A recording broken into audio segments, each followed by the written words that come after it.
Hi guys, magandang araw po sa inyo lahat. Ayan, bali, i-flex ko lang po yung aking garden.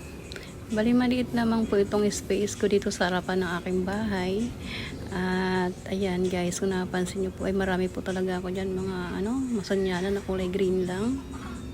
At basta mga iba-ibang mga klaseng halaman po yan guys, kasi napakahilig ko po talaga maghalaman.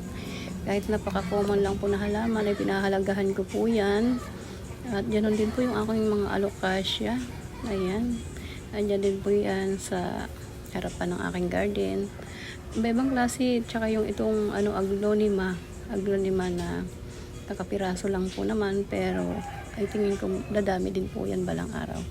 So ito guys, yung aking harapan ng aking garden. Bali, iba't ibang klaseng halaman po yun nandyan, pero mga common lang po yan guys. Bali, libangan ko lang po talaga yan.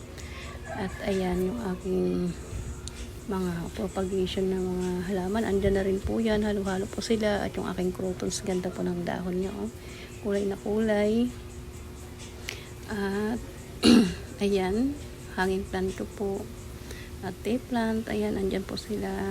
At natutuwa din po ako guys dito sa andinium kasi malapit na po magbulaklak. At yung mga kalatiya ko yan guys, hanggang sa harapan.